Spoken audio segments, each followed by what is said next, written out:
सभी को नमस्कार। आज हम डिस्कस करने वाले हैं एचडीएफसी फोकस 30 फंड के बारे में। अभी फोकस फंड क्या होता है, पहले तो मैं आपको ये बताता हूँ। फोकस फंड मतलब क्या, जैसे म्यूचुअल फंड को अथॉरिटी रहती है या फिर उनको अलाउड रहता है कि कितने भी स्टॉक्स में इन्वेस्टमेंट कर सकते हैं। बट फोकस फंड में क्या होता है कि आपको लिमिटेड स्टॉक्स में इन्वेस्टमेंट करना रहता है। अभी फोकस 30 मतलब क्या कि एचडीएफसी का फोकस फंड सिर्फ 30 स्टॉक में ही इन्वेस्टमेंट कर सकता है। जैसा क्वांट का फोकस फंड है, क्वांट के फोकस फंड में सिर्फ 18 ही स्टॉक्स है। यहाँ पर अथॉरिटी या फिर उनका इंपॉर्टेंस ये रहता है कि आपको जो 30 आपके पास जो स्टॉक्स है वो आपको एक सबसे बेस्ट इंडस्ट्री के स्टॉक्स लेने हैं जहां पर आपके पोर्टफोलियो के ओवरऑल रिटर्न अच्छे बन सकते हैं। वीडियो एंड तक देखना, one of the best fund रहेगा आपके इन्वेस्टमेंट के लिए, मास्टर स्ट्रोक रहेगा। ध्यान से देखना। एक सबसे छोटी सी रिक्वेस्ट है, चैनल को प्लीज सब्सक्राइब करना। 65 सब्सक्राइबर से उसे प्लीज 100 तक लेके जाना, इतनी छोटी सी रिक्वेस्ट है। कोई क्वेश्चन हो तो कमेंट में पूछना, और वीडियो अच्छी लगी तो लाइक करना प्लीज। अभी इमीडिएटली शुरू करते। एचडीएफसी एएमसी का एचडीएफसी फोकस 30 फंड है। अगर आप ये फंड के बारे में देखोगे तो एएम देखते हैं लगभग 13,000 करोड़ का एएम है। उसके बाद आने वाले में समय में मतलब इसके बाद के पार्ट में मैं आपको पीयर वैल्यूएशन, क्या ये फंड सस्ता है या फिर महंगा, ये भी बताने वाला हूँ। पीई रेशो के बारे में बहुत लोग फंडामेंटली जानते नहीं कि पीई रेशो क्या रहता है, क्या क्यों जानना चाहिए, सभी डिटेल में आज डिस्कशन करने वाले, राइट। तो एसेट अंडर मैनेजमेंट मैनेजमेंट कितना है, एयूएम लगभग 13,000 करोड़ का है। एग्जिट लोड आपका 1% का, एक्सपेंस रेशो 0.51% का है। एज है लगभग 11 साल 6 महीने। उसके बाद आपका बेंचमार्क है निफ्टी 500। निफ्टी 500 में से 500 स्टॉक में से सिर्फ 30 स्टॉक्स आपको चूज करने हैं। ये बहुत इंपॉर्टेंट चीज है। मतलब कितना आपको स्क्रूटिनाइज करना पड़ता होगा। आप कोई भी बोगस स्टॉक नहीं ले सकते, फंड मैनेजर को ये अथॉरिटी नहीं होती। आपको एकदम टॉप के 30 स्टॉक लेने, राइट। अगर आप रिटर्न देखोगे तो 1 साल का रिटर्न नहीं देखना, 3 साल के रिटर्न देखो तो लगभग 30% के रिटर्न है। 5 साल की रिटर्न लगभग 24% की रिटर्न है। One of the best return. इतने रिटर्न आपको मिड कैप और स्मॉल कैप देते हैं, बट आपको फोकस फंड आपको 24% के रिटर्न देता है। इसलिए मैं हमेशा कहता हूँ, हर बार आपको स्मॉल कैप, हर बार आपको मिड कैप या एग्रेसिव फंड लेने की जरूरत नहीं है। आपका फंड आपके टाइमिंग के अनुसार बहुत इंपॉर्टेंट चीज है। आप अगर गोल्ड फंड में भी इन्वेस्टमेंट करते हो, मैंने उसके ऊपर भी वीडियो बनाया है कि 30-40% आप गोल्ड फंड में आसानी से जनरेट कर सकते हो, बट टाइमिंग एकदम इंपॉर्टेंस रहता है। अगर आप मार्केट के लोअर पॉइंट पर इन्वेस्ट करते हो, मार्केट के रिसेशन के फेज के बाद इन्वेस्टमेंट करते हो, तो इक्विटी में आप 100% रिटर्न जनरेट करोगे। अगर रिसेशन का स्टार्टिंग हुआ है तो आप गोल्ड फंड में, डेट फंड में इन्वेस्टमेंट करो, आप 100% एक अच्छे रिटर्न जनरेट करोगे। ये चीजें बहुत इंपॉर्टेंट है।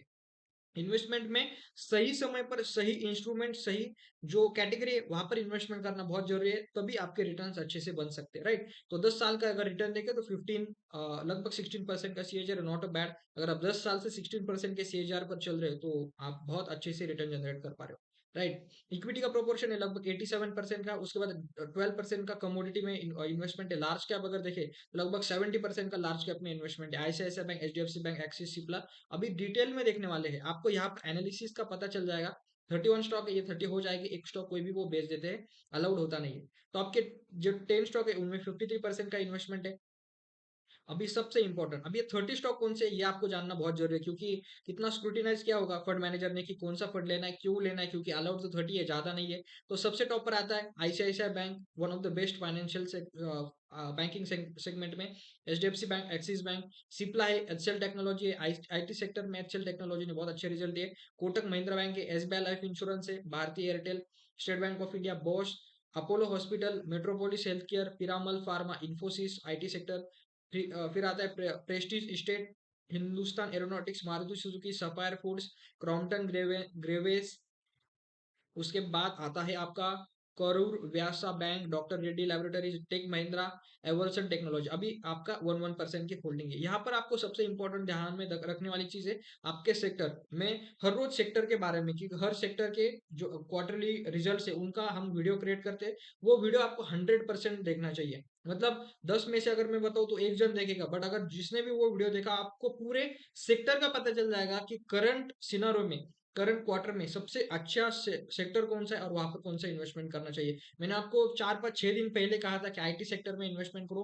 पूरा मार्केट 3-3-4% से गिरा है, बट आईटी सेक्टर आपका ऊपर है। आईटी सेक्टर ने आपको एक 4-5 दिन में 5-6% का रिटर्न दिया। ये आपका एनालिटिक्स है, ये आपको रिजल्ट देख के सभी चीजें एनालिसिस करके करने के बाद ही आपको पता चल जाता है। इसलिए क्वार्टरली रिजल्ट देखना बहुत जरूरी है। तो अगर आप इस क्वार्टर का रिजल्ट देखो तो फाइनेंशियल सेक्टर में बहुत अच्छे रिजल्ट आए। अगर आप एसेट सेक्टर एलोकेशन देखोगे ये फंड का, आपका एचडीएफसी का फोकस 30 फंड है, फाइनेंशियल सेक्टर को 36% है। अगर हेल्थ केयर के रिजल्ट देखोगे तो हेल्थ केयर के रिजल्ट भी अच्छे 13% है। टेक्नोलॉजी का सेक्टर देखोगे तो उसमें आपका कितना है, 9 लगभग 10% है। ऑटोमोबाइल के अगर आप रिजल्ट देखोगे तो वो भी अच्छे। इसीलिए जो फंड मैनेजर है उनके पास रिसर्च एनालिस्ट काम करते हैं, बहुत अच्छी तरह से professionally fund manager fund manage करते हैं। इसीलिए कौन सा सेक्टर अच्छा है उनमें ऑटोमेटिकली आपकी इन्वेस्टमेंट होती है। अभी लास्ट में कंफ्यूजन आता है कि क्या इस फंड में इन्वेस्टमेंट करना चाहिए। मेरे ख्याल से इस फंड में आपको 100% इन्वेस्टमेंट करना चाहिए। यस, तो लास्ट में मैं आपको कंफ्यूजन बता देता हूँ कि क्या इस फंड में इन्वेस्टमेंट करना चाहिए। उससे पहले ये देखते हैं कि कंपेयर फंड करेंगे कि पीई रेशो के अनुसार क्या हमारा फंड सस्ता है या फिर महंगा है। क्योंकि मैं आपको हमेशा कहता हूँ कि वैल्यूएशन, आप अगर फेयर वैल्यूएशन पर इन्वेस्टमेंट करोगे तो आपको अच्छे रिटर्न्स मिलने ही मिलने हैं। अगर आप ओवर वैल्यूएशन पर इन्वेस्टमेंट करोगे, वो कितना भी अच्छा फंड हो आपको नेगेटिव रिटर्न्स दे सकता है। अगर आप यहाँ पर कैटेगरी एचडीएफसी फोकस फंड है, आईसीआईसीआई प्रूडेंशियल का फोकस फंड है, क्वांट फोकस फंड है, निपॉन इंडिया का फोकस फंड है, राइट। अगर आप एयूएम देखोगे तो 30,000 करोड़, 9,000 करोड़, 1,000 करोड़ और लगभग 8-9,000 करोड़। अगर आप रिटर्न देखोगे तो 5 साल के रिटर्न देखते हैं, सभी के रिटर्न लगभग लगभग सेम है। आपका निपॉन का रिटर्न आपका 22% है, बाकी लगभग 25-26% के रिटर्न है। अगर आप पीई रेशो देखोगे, पीई रेशो से हमें यह पता चल जाता है कि पीयर कंपैरिजन में, बाकियों के कंपैरिजन में क्या हमारा फंड सस्ता है या फिर महंगा है। अगर आप एचडीएफसी का फोकस का पी देखोगे तो लगभग 26 है। आईसीआईसीआई प्रूडेंशियल का फोकस का आपका 32 है। आपका क्वांट का 32 है। आपका निपॉन इंडिया का 26 है। तो इस कैटेगरी में भी सबसे फेयर वैल्यूएशन पर आपको एचडीएफसी का फोकस 30 फंड मिल रहा है। तो आपको 100% इन्वेस्टमेंट करना चाहिए। अभी लास्ट में ये बताता हूँ कि कितना इन्वेस्टमेंट होना चाहिए। आपका लगभग मेरे ख्याल से 20 to 25% तक इन्वेस्टमेंट हो सकता है, मैक्स टू मैक्स 20, 25 भी नहीं, 20%। मान लो आपके पास 1 लाख रुपीज है, 1 लाख है, उसमें से आपका सिर्फ ये फंड अगर आप चूज करते हो तो 20,000 ही इन्वेस्टमेंट होना चाहिए, उससे ज्यादा होना नहीं चाहिए।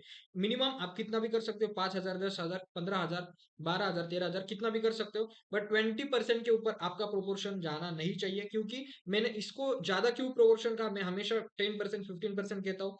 यहाँ पर आपका जो इक्विटी, और इक्विटी में जो लार्ज कैप का प्रोपोर्शन है वो आपका ज्यादा है, और कमोडिटी पे इसमें इंक्लूडेड है। इसलिए मैंने कहा कि आपका इसमें इन्वेस्टमेंट आपका 20% तक हो सकता है, इससे ज्यादा होना नहीं चाहिए। एनालिसिस अगर अच्छा लगा होगा तो प्लीज लाइक करना, और सबसे रिक्वेस्ट है फिर से चैनल को प्लीज सब्सक्राइब करना। 65 सब्सक्राइबर से प्लीज उसे 100 तक लेके जाना। अगर कुछ भी डाउट्स हो तो आप कमेंट में पूछ सकते हो। मैं मेरा व्हाट्सएप का नंबर भी आपको नीचे देता हूँ, उसमें भी आप व्हाट्सएप करके कोई भी क्वेरी हो, कुछ भी क्वेरी हो, आप पूछ सकते हो। वीडियो देखने के लिए thank you very much. Have a great day. Thank you.